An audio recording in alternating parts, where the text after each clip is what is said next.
भावेश गजपाल एक बार पुनः आपके साथ आपके अपने YouTube चैनल लक्ष्य विद भावेश गजपाल में। यदि आप चैनल पे नए हैं तो चैनल को सब्सक्राइब जरूर करें, साथ ही बाजू में जो बेल आइकन है उसे प्रेस करें, उसे ऑन मोड पे रखें ताकि जैसे ही कोई मैं नया वीडियो डालूं आपको नोटिफिकेशन तुरंत प्राप्त हो सके। इसके अलावा आप मेरे टेलीग्राम चैनल से लक्ष्य विद भावेश गजपाल सर्च करके जुड़ सकते हैं। तो जैसा कि आप जान रहे हैं मैं छत्तीसगढ़ की नई कक्षाएं प्रारंभ किया हुआ हूं। इसके अलावा सीजीपीसी प्री और साथ ही सीजी व्यापम की भी पूरी संपूर्ण क्लासेस मैंने चालू कर दी हैं। तो यदि आप इन क्लासेस में एडमिशन लेना चाहते हैं तो फी एकदम मैंने मिनिमम रखा है और इस फी को भी मैंने किस्तों में बांट दिया है। मतलब आप 3 महीने तक लगातार 3 किस्त पे करके भी पूरी सीजीपीएससी प्री की क्लासेस, एसआई भर्ती की क्लासेस और साथ साथ सीजी व्यापम की पूरी संपूर्ण क्लासेस मुझसे ले सकते हैं। तो किस्तों में, क्योंकि अभी कोरोना काल चल रहा है, बहुत सारे लोगों के जॉब छूट चुके हैं और बहुत सारे लोग एक साथ अमाउंट पे नहीं कर पा रहे हैं। उसको एक तो मैंने पहले ही अमाउंट कम रखा है, उसको भी और 3 किस्तों में बांट दिया है। तो इसके लिए आपको और आसानी हो जाएगी। यदि आप डिटेल्स चाहते हैं कि कैसे आपको क्लासेस मिलेंगी तो दिए गए नंबर पर आप क्या करेंगे, मुझे व्हाट्सएप करेंगे, मैं वहां पर आपको डिटेल्स प्रोवाइड करा दूंगा। चलिए बढ़ते हैं आज की छत्तीसगढ़ के सेकेंड क्लास की ओर, जिसमें आज हम पढ़ने वाले हैं छत्तीसगढ़ की भूगर्भिक संरचना के बारे में। इसके पहले मैंने छत्तीसगढ़ की स्थिति, सीमा, विस्तार, जिला गठन, संभाग गठन सबके बारे में डिटेल से एक क्लास बना रखी है।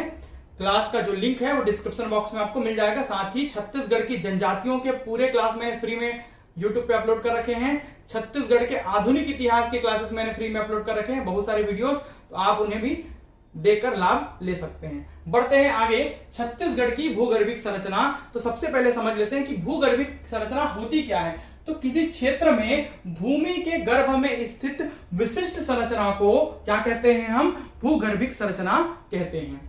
किसी विशेष क्षेत्र में भूमि के गर्भ में जो स्थित संरचना है वो भूगर्भिक संरचना कहलाती है। ठीक है, भौगोलिक भाषा में। तो भूगर्भिक संरचना ही क्या करती है, इसका प्रभाव वहां की भौगोलिक तत्वों, धरातलीय बनावट, प्रवाह प्रणाली, मतलब नदियां कैसे बहेंगी, किधर बहेंगी, धरातल का बनावट कैसा होगा, कहां पर ऊपर रहेगा, कहां पर नीचे रहेगा, सतही मिट्टी वहां पर कैसी रहेगी, खनिज तत्व की उपलब्धता वहां पर कैसी रहेगी और वनों की प्रकृति या प्रतिरूप वहां पर कैसा रहेगा, किस प्रकार के वन वहां पर पाए जाएंगे और कृषि योग्य भूमि का निर्धारण आदि सभी भूगर्भिक संरचना पर ही डिपेंड करता है, इस पर ही निर्भर करता है। बात करते हैं छत्तीसगढ़ की भूगर्भिक संरचना में आर्कियन, धारवाड़, कडप्पा, गोंडवाना, दक्कन ट्रैप आदि सेल समूहों का विस्तार है। मतलब यहां प्रमुख रूप से 5 प्रकार की सेल समूह बहुतायत में प्राप्त होती है। उन 5 के नाम निम्नवत है: आर्कियन, धारवाड़, कडप्पा, गोंडवाना और दक्कन ट्रैप। जो भी कंटेंट मैं प्रोवाइड करूंगा सभी मानक सोर्स से होंगे। आप जो भी क्लासेस मुझसे लेंगे, वीडियो को आप बार बार अपनी सुविधा के अनुसार जितने भी बार देख सकते हैं, आपको जब समय मिले तब देख सकते हैं। सभी वीडियो रिकॉर्डर्स रहेंगे, साथ ही सभी वीडियो के पीडीएफ भी मैं आपको प्रोवाइड कराऊंगा, उपलब्ध कराऊंगा। इवन प्रिंट की भी सुविधा मैं यहां पर दे रहा हूं। चलिए बढ़ते हैं आगे। तो आर्कियन सेल समूह, जिसे हम आद्य महाकल्प सेल समूह कहते हैं, सबसे प्राचीन सेल समूहों में से एक है, जो पूरे भारत में भी सबसे प्राचीन है। साथ ही साथ छत्तीसगढ़ की भी सबसे प्राचीन सेल समूह अगर पूछेगा, जो कि आ चुका है प्रश्नों को, व्यापम के प्रश्नों को, पीएचडी के प्रश्नों को मैंने अंतिम में शामिल कर रखे हैं, वो भी आपको करवाऊंगा इस टॉपिक से रिलेटेड। तो आर्कियन सेल समूह या आद्य महाकल्प, ठीक है, आद्य महाकल्प सेल समूह इसे कहा जाता है। सर्वाधिक प्राचीन सेल समूह है, क्योंकि आर्कियन का मतलब होता है सर्वाधिक प्राचीन। आर्कियन का अर्थ ही सर्वाधिक प्राचीन है, इसलिए सर्वाधिक प्राचीन सेल समूह है। इसका विस्तार संपूर्ण छत्तीसगढ़ में इसका विस्तार है। लगभग 50% हिस्से में आर्कियन सेल समूह, 50 या 50 से ऊपर प्रतिशत हिस्से में आर्कियन सेल समूह का विस्तार छत्तीसगढ़ में है। ठीक है, अब ये आर्कियन सेल समूह, इसके अंतर्गत क्या क्या आते हैं, त्रिक्रिस्टलीय निस प्रकार की चट्टानें, ग्रेनाइट पत्थर, धारवाड़ समूह की जो चिल्फी घाटी की सीरीज है, ठीक है, जो कि एक अवसादी चट्टान है, ये सभी इसके अंतर्गत आते हैं आर्कियन सेल समूह के अंतर्गत। क्योंकि चट्टानें ना परत दर परत होती है। सबसे निचले स्तर पे क्या है, हमारे आर्कियन, उसके बाद ग्रेनाइट वगैरह, नीस वगैरह होंगे, उसके बाद आपका धारवाड़ मिलेगा, फिर कडप्पा मिलेगा, फिर विंध्यन मिलेगा, फिर गोंडवाना मिलेगा, फिर डक्कन ट्रैप वगैरह मिलेगा, उसके बाद टर्शियरी है, फिर क्वाटिनरी है। इस प्रकार से चट्टानों को विभाजित किया गया है। सभी पढ़ाऊंगा, आगे देखते जाइए। तो ये अंतर्वेदीय आग्नेय चट्टान है। आग्नेय मतलब अग्नि से उत्पन्न। तात्पर्य यह है कि लाखों करोड़ों साल पहले ज्वालामुखी के जो उद्गार हुए थे, वहां पर से जो लावा निकले थे, उनमें से चट्टानों वो जो लावा जब भूमि पर आ गए तो ठंडे हो गए। ठंडे होने के परिणाम स्वरूप क्या होते हैं, वो जमने लगते हैं। तो लाखों करोड़ों साल पहले वो दबते गए तो चट्टानों का निर्माण कर दिए। तो आग्नेय चट्टानें अग्नि से जन्मे, और इसलिए इनमें ना जीवाश्म का अभाव होता है, मतलब जीवाश्म रहित सेल समूह, क्योंकि सब चीज तो जल गया है। मतलब जीवों के अस्म नहीं रहेंगे, अर्थात ना ही ह्यूमन के, ना ही पेड़ पौधों के। तो ये सभी जीवों के, जीव जंतुओं के किसी भी प्रकार के अस्म नहीं रहेंगे, मतलब जीवाश्म का अभाव रहेगा, क्योंकि ये आग्नेय चट्टानें हैं। आगे बढ़ते हैं। इनमें से जो चट्टानें अर्थात जो खनिज मिलेंगे वो होंगे बेसिकली ग्रेनाइट, फेल्सपार, क्वार्ट्ज, अभ्रक, हॉर्नब्लेड आदि प्रकार की चट्टानों से संबंधित खनिज यहाँ पर पाए जाते हैं। एक महत्वपूर्ण बिंदु जो आपको किसी बुक में देखने नहीं मिलेगा, अलग से मैंने लिख लिया क्योंकि नए प्रश्न ऐसे ही उठाए जाते हैं। तो ये बिंदु है, याद रखना, डोंगरगढ़ के आसपास गुलाबी रंग की ग्रेनाइट चट्टानें पाई जाती हैं। तो पूछेगा यदि गुलाबी रंग की ग्रेनाइट चट्टानें कहां मिलती है छत्तीसगढ़ में, तो डोंगरगढ़ के आसपास ही प्राप्त होती हैं। आगे बढ़ते हैं, पूरा मैप वाइज अध्ययन करेंगे अभी आगे, मैप के साथ पूरा आपको डिटेल्स में पढ़ाते चलूंगा। बढ़ते हैं दूसरे सेल समूह के बारे में, तो है दूसरा धारवाड़ सेल समूह। धार सिंपल सा याद रखना है, धार किसके लिए, लोहे के लिए। तो धारवाड़ में मिलेगा लोहा, लोहे का धार, लोहे में धार होती है, ऐसे याद रखेंगे। ठीक है, तो धारवाड़ सेल समूह का निर्माण कहां है, आर्कियन सेल समूह या आर्कियन चट्टानों के जलीय अपरदन से, अपक्षय या अपरदन, जब जल प्रवाहित हो रहे थे उन चट्टानों से तो उनको छिलते गए, तो ये इसलिए इन्हें जलज, जल में जन्मे या जल से जन्मे चट्टाने कहा जाता है। किनको, धारवाड़ को। आर्कियन सेल समूह के जलीय अपरदन जब होता गया तो उससे जन्मा या उससे निर्मित हुआ है एक अवसादी चट्टान। अवसाद मतलब बचा खुचा पदार्थ, ठीक है, उसके छिलने से जो बचा पदार्थ, इसलिए अवसादी चट्टाने हैं जिसे हम धारवाड़ कहते हैं। मतलब उसका ऊपरी लेयर क्या होगा, आर्कियन का धारवाड़ होगा। ठीक है, विस्तार कहां पर, छत्तीसगढ़ में इन सेल क्रमों के विस्तार की 3 सीरीज है, 3 श्रृंखलाएं हैं, मैप में बताऊंगा। पहली सीरीज को बोलते हैं चिल्फी घाटी सीरीज। ठीक है, मतलब ये पूरा इलाका चिल्फी घाटी का इलाका जो कि कवर्धा, राजनांदगांव और हल्का सा आपका मुंगेली वाले क्षेत्र में फैला हुआ है। ठीक है, तो अधिकतर कवर्धा है, फिर थोड़ा सा हिस्सा राजनांदगांव। चिल्फी घाटी ये जो ब्राउन कलर से हाईलाइटेड है, ये आपके धारवाड़ सेल समूह है।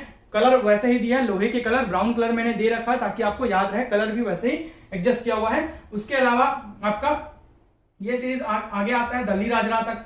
दल्ली राजरा, मोहला मानपुर वाला इलाका जो आपका राजनांदगांव में है, दल्ली राजरा हो गया, मोहला वाला इलाका हो गया, ये सभी किसके अंतर्गत आते हैं, चिल्फी घाटी सीरीज के अंतर्गत आते हैं। तो दल्ली राजरा है ना, चिल्फी घाटी, ये सभी में जो भी चट्टानें मिलती है धारवाड़ क्रम की, वो क्या है, लोहे से संबंधित है। यहां पर दल्ली राजरा से जैसे लोहा भेजा जाता था बीएसपी को। अब आगे बढ़ते हैं, तो दूसरा जो सीरीज है वो है सोनाखान सीरीज। दूसरा जो बेल्ट मिलता है जहां पर धारवाड़ क्रम की सब चट्टानें मिलती है वो है कसडोल, बलौदा बाजार का कसडोल, सोनाखान क्षेत्र। तो यहां पर भी आपको धारवाड़ क्रम की चट्टानें देखने मिलेंगी, धारवाड़ सेल समूह देखने मिलता है। सोनाखान क्षेत्र, कसडोल, एफ.एच. स्मिथ ने सन 1899 में इसे खोजा था, इस पट्टी को खोजा था। किसने, एफ.एच. स्मिथ ने 1899 में। इन बातों को याद रखिएगा। तीसरा जो सीरीज मिलता है वो है आपका दंडकारण्य का लौह अयस्क सीरीज। दंडकारण्य मतलब ये दंडकारण्य का जो पठार है, यहां पर आपका बैलाडीला वाला इलाका हो गया, जगदलपुर वाला इलाका हो गया, राव घाट, ठीक है, जहां से वर्तमान में लोहा निकाला जा रहा है, और भानु प्रतापपुर वाला इलाका हो गया, कांकेर का राव घाट, भानु प्रतापपुर। राव घाट कहां है, नारायणपुर में है। ठीक है, भानु प्रतापपुर कांकेर का इलाका है, जगदलपुर बस्तर, बैलाडीला दंतेवाड़ा। तो ये सभी जो एक पट्टी है वो आपके लौह अयस्क की तीसरी सीरीज है, जहां पर राव घाट में, भानु प्रतापपुर में आरी डोंगरी भी वही है।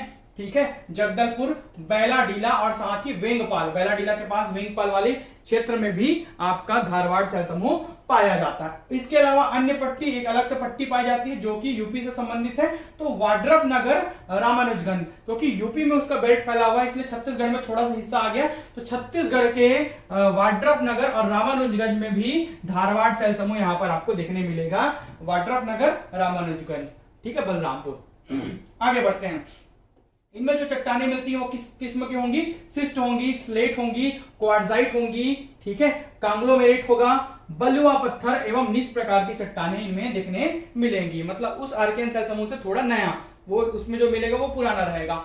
खनिज किस प्रकार का होगा? लौह अयस्क, जो कि हेमेटाइट अयस्क होगा, ठीक है। पूछ चुका है कि छत्तीसगढ़ में किस किस्म का लौह अयस्क पाया जाता है, तो हेमेटाइट, हेमेटाइट, मैग्नेटाइट, है ना, तो इसमें से हमारे पास मिलता है हेमेटाइट किस्म का लौह अयस्क।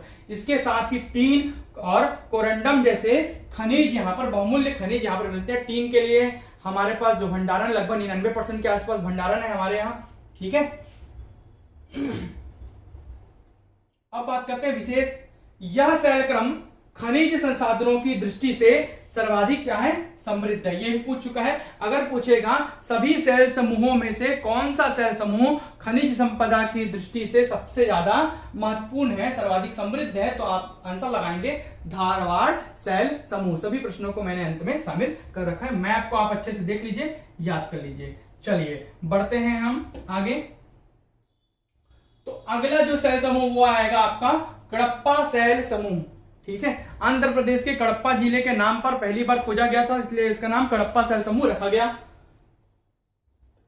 निर्माण, ठीक है, तो ग्रेनाइट चट्टानें, आर्कियन से ग्रेनाइट, ग्रेनाइट जो चट्टानों के ना लगातार अपरदन से, ठीक है, तो ग्रेनाइट चट्टानों के अपरदन से कडप्पा सेल समूह का निर्माण हुआ, मतलब ग्रेनाइट से नया है, धारवाड़ से ये नया सेल समूह है, ठीक है। ये भी क्या है? औषधि क्रम की चट्टानें हैं, अवसाद से संबंधित है, अवसाद से निर्मित है, ठीक है। विस्तार, तो छत्तीसगढ़ के मैदानी भागों में अर्थात महानदी बेसिन में इसका विस्तार है पर्पल कलर से, क्योंकि इसमें बलुआ पत्थर, इसका जो निचला लेयर होता है ना वो बलुआ पत्थर का होता है जो कि बैगनी कलर में दिखता है, इसलिए मैंने इसको बैगनी कलर से हाईलाइट किया हुआ है, ठीक है। लगभग 25 से 30% क्षेत्र में फैला हुआ है, दूसरे नंबर पर है ये प्रतिशत के के मामले में। पहले नंबर पे आर्कियन, दूसरे नंबर पे कडप्पा।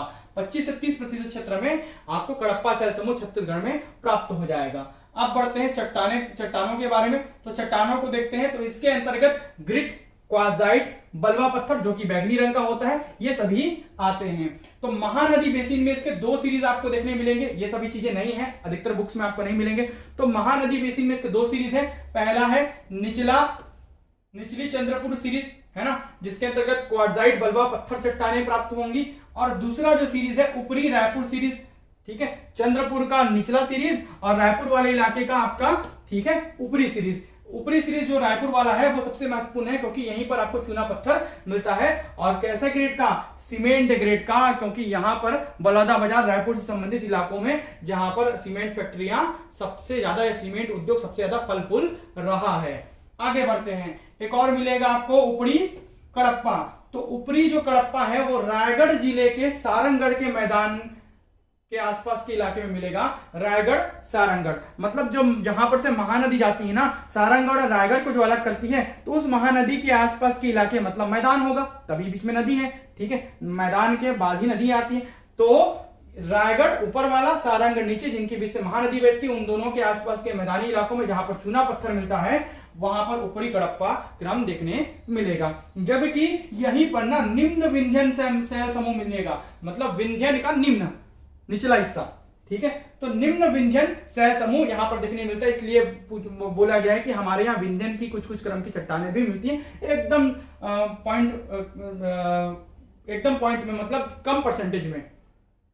तो निम्न विंध्यन, तो रायगढ़ नगर के आसपास की ग्रेनाइट निस चट्टानें निम्न विंध्यन क्रम की चट्टानों में आती हैं। रायगढ़ नगर के आसपास की ग्रेनाइट निस चट्टानें, ठीक है। अब बात करते हैं खनिज की। तो खनिज इसमें मिलेगा चूना पत्थर, डोलोमाइट, क्वार्ट्ज, ये सभी आदि खनिज मिलते हैं आपके किसमें? कडप्पा सेल समूह में। विशेष क्या है? इसे पुराना संघ के नाम से भी जाना जाता है, ये आप याद रखना। तो आपको कडप्पा सेल समूह आपको देखने मिल रहा है, एक पट्टी आपको ये देखने मिल रही है पूरी, ठीक है, ये बलौदा बाजार रायगढ़ वाला इलाका, ठीक है, तो रायगढ़, सारंगढ़, ठीक है, रायपुर वाला बेल्ट,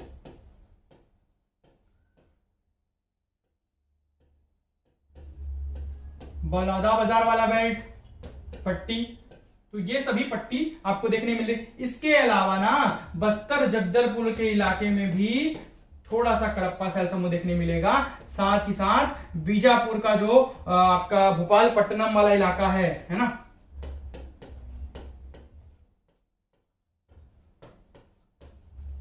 भोपालपट्टनम वाला इलाका है, वहां पर भी आपको कडप्पा शैल समूह देखने मिलता है छत्तीसगढ़ में। इन बिंदुओं को हाईलाइट कर दिया हूं, याद रखिएगा। बढ़ते हैं आगे, अब बढ़ते हैं हम गोंडवाना शैल समूह के बारे में, जो कि चौथा शैल समूह। विंध्यन हमारे पास कम है, विंध्यन आता है, उसके बाद गोंडवाना आएगा।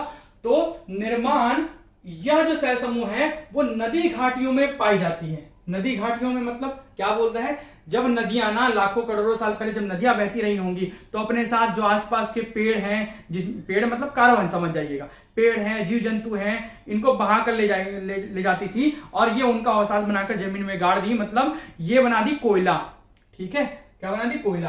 तो यह शैल समूह नदी घाटियों में पाई जाती हैं। नदियों के अवसादों के रूप में युगों से जमे वनस्पतियों एवं जीवों के अवशेषों से निर्मित होती है ये शैल समूह गोंडवाना, जिसमें मिलता है आपका कोयला।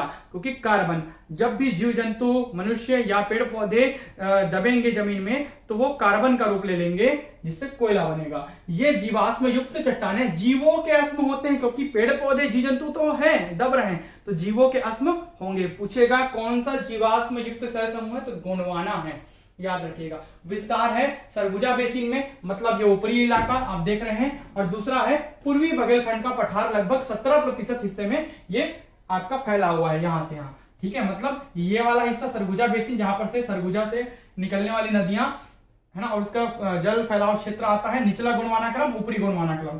तो आपको दो यहाँ पर गोंडवाना का क्रम देखने मिलेगा, जहां पर आपको देखने मिलेगा ऊपरी गोंडवाना और निचला गोंडवाना। तो ऊपरी गोंडवाना और निचला गोंडवाना, ये देखिए दोनों क्रम को।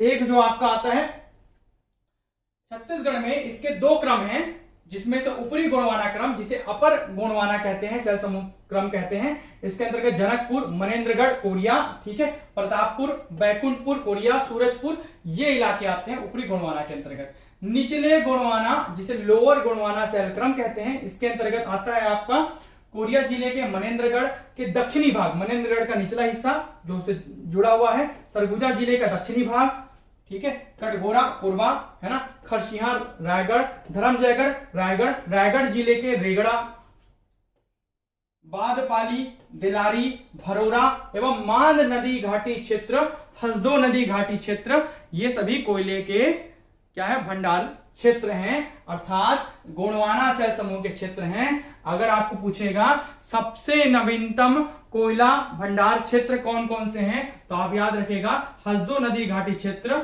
हसदो या हसदेव नदी घाटी क्षेत्र, दूसरा आपका मांड नदी घाटी क्षेत्र, ये सभी नवीन कोयला क्षेत्र हैं, नवीन कोयला क्षेत्र हैं,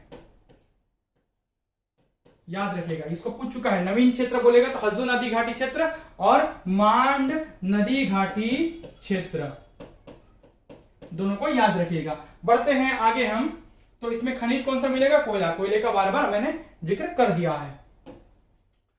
चलिए अब बढ़ते हैं पांचवें डक्कन ट्रैप या एवं लमेटा शैल समूह के बारे में। लमेटा या लेटेराइट, ठीक है, तो डक्कन ट्रैप, लमेटा, लेटेराइट, ये शैल समूह को देखते हैं।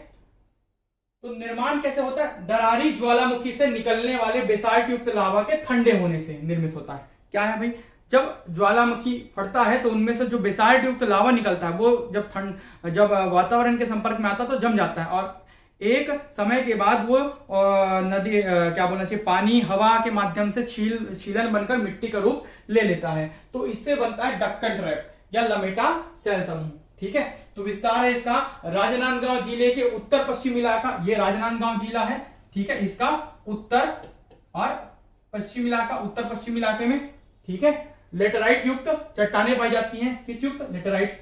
देखिए हमारे यहाँ जो डक्कन ट्रैप है ना, वास्तव में डक्कन ट्रैप नहीं रह गया है, यहाँ पर बता देता हूं आपको कि जो भी डक्कन ट्रैप हमारे यहाँ है वो वास्तव में रूपांतरित होकर क्या बन गया, लमेटा या लेटेराइट सेल समूह का रूप ले चुकी है। मतलब डक्कन ट्रैप उससे प्राचीन है, लेटेराइट या लमेटा उसके अक्षय वर्धन से बनती है थोड़े समय बाद। तो राजनांदगांव जिले के उत्तर पश्चिम भाग में लमेटा अवसादी चट्टानों के रूप में, जसपुर जिले के उत्तर पश्चिमी भाग में लेटेराइट युक्त चट्टानें पाई जाती हैं। ये जसपुर जिले का सामरी पाट, जसपुर पाट प्रदेश वाला इलाका है जहां पर डक्कन ट्रैप आपको दिख रहा है।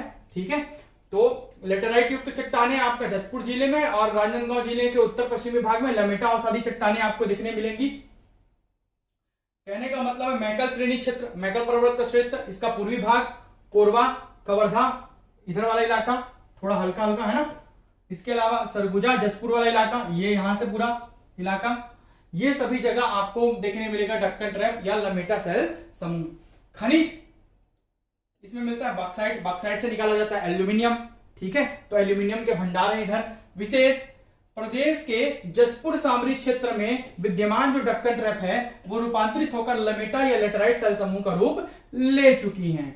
ठीक है, बात करते हैं आगे। तो जसपुर क्षेत्र की चट्टानें बजरी, बलुआ पत्थर और लौह युक्त चट्टानें हैं। जो भी जसपुर क्षेत्र की चट्टानें हैं तो बलुआ पत्थर, बजरी युक्त और लौह युक्त हैं, जो कि कदरमा, टूटा पानी पहाड़ है ना, गढ़ पहाड़, मड़वा पहाड़ आदि क्षेत्रों में मिलते हैं। तो ये जसपुर के क्षेत्र हैं, याद रखिएगा। कदरमा, टूटा पानी पहाड़, गढ़ पहाड़, मड़वा पहाड़, ये सभी क्षेत्र जसपुर के क्षेत्र हैं। बात करते हैं लेटेराइट या एल्यूवियम सेल समूह की। एक और आपका नया आ गया चट्टान है ना, तो लेटेराइट या एल्यूवियम ये क्या है, ये चट्टानें आपको बालोद जिले के दक्षिणी शिखर पर पाई जाती है। सपोज बालोद जिला यहां पर है तो इसके दक्षिणी शिखर पर जो पर्वत है वहां पर आपका मिलेगा ये वाला सेल समूह। कौन सा भाई, लेटेराइट एल्यूवियम की चट्टानें। अब बात करते हैं कुछ अन्य बिंदुओं को जो मैंने नोट पॉइंट करके लिख दिया है, जैसे कि यहां पर छत्तीसगढ़ में टर्शियरी और क्वार्टिनरी क्रम की सेल समूह या चट्टानें नहीं पाई जाती। ठीक है, टर्शियरी, उसके बाद क्वार्टिनरी, ये नवीन सेल समूह है जो कि छत्तीसगढ़ में नहीं पाया जाता। ठीक है, अब बढ़ते हैं आगे। तो आगे कुछ प्रश्नों को मैंने शामिल कर रखा है ताकि आपको एक अंदाजा हो जाए कि इससे किस प्रकार के प्रश्न पूछे जाते हैं। तो निम्नलिखित में से किस क्षेत्र में धारवाड़ सेल समूह का विस्तार नहीं है, पूछ रहा है। तो आपने देखा है भानु प्रतापपुर, कांकेर, दंतेवाड़ा देख लिया, आपने कवर्धा देख लिया, बलरामपुर भी देख लिया है, रामानुजगंज, वाड्रफनगर, तो कोरिया में नहीं है, इसलिए इसका आंसर आएगा डी, कोरिया में धारवाड़ सेल समूह का विस्तार नहीं है। दूसरा, आर्कियन सेल समूह का विस्तार कहां है, ये पूछा था क्वेश्चन, सिंगल वन लाइन में बना दिया हूं। तो संपूर्ण छत्तीसगढ़ के लगभग 50% हिस्से में ये इनका विस्तार, संपूर्ण छत्तीसगढ़ में विस्तार है। अगर परसेंटेज में देखा जाए तो लगभग 50% हिस्सा में। सीजीपीएससी एडीएच में आया हुआ क्वेश्चन है, वो सीजीपीएससी एसीएफ रेंजर में आया है और साथ ही सीजीपीएससी प्री 2015 में आया हुआ था वाला प्रश्न। अब आगे बढ़ते हैं। छत्तीसगढ़ में विंध्यन सेल समूहों का विस्तार नगण्य या कम रूप में है, ये भी पूछा था सीजीपीएससी एपी असिस्टेंट प्रोफेसर के पेपर में। ठीक है, कि किसका विस्तार नगण्य रूप में, तो विंध्यन का नगण्य रूप में बताया हूं एक जगह, निम्न विंध्यन समूह। ठीक है, छत्तीसगढ़ में टर्शियरी एवं क्वार्टिनरी क्रम के सेल समूह नहीं पाए जाते। क्या नहीं पाए जाते पूछ देगा, जैसे कि आपका माइनिंग इंस्पेक्टर 2010 के पेपर में पूछा गया था, तो आप बताएंगे टर्शियरी या क्वार्टिनरी नहीं पाए जाते। अगला, छत्तीसगढ़ में गोंडवाना सेल समूह का विस्तार किधर है, तो पूर्वी बघेलखंड का पठार, मतलब बघेलखंड का पठार जो कि मध्य प्रदेश में है, उसका पूर्वी हिस्सा छत्तीसगढ़ में है। हालांकि छत्तीसगढ़ के वो पश्चिमी हिस्से में है ना, लेकिन हम उसको क्या बोलते हैं, पूर्वी बघेलखंड का पठार। मैं आपको थोड़ा सा इसको क्लियर कर देता हूं, आप कंफ्यूज मत होइए। ठीक है, देखिए सपोज ये मध्य प्रदेश है, तो यहां पर पूरा फैला हुआ है बघेलखंड का पठार। इस बघेलखंड के पठार का पूर्वी हिस्सा, भाई पूर्व यही होगा इसका पश्चिम ये, उत्तर ये और दक्षिण ये पूर्व। तो इतना हिस्सा जो है ना हमारे यहाँ है, इसलिए इसको बोलते हैं पूर्वी बघेलखंड का पठार, जो कि हमारे यहाँ पड़ता है, जिसमें से गोंडवाना सेल समूह आपको देखने मिलेगा। सर्वाधिक खनिज युक्त सेल तंत्र कौन सा है, तो क्या है भाई, धारवाड़। मैंने पढ़ाया है, ये सीजीपीएससी 2011 में आया हुआ प्रश्न है। मैंने क्या पढ़ाया है कि सर्वाधिक खनिज युक्त जो चट्टान है या सेल तंत्र है वो है धारवाड़। धारदार लोहा, उसमें से मिलता है लावायस्क, टीन और कोरंडम, ये बहुमूल्य खनिज उसमें से प्राप्त होता है। किसमें से भाई, आपका धारवाड़ से।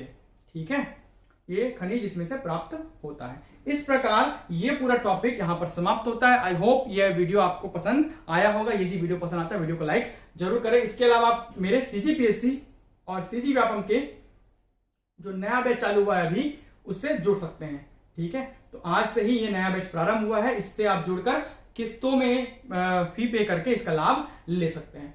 Thank you.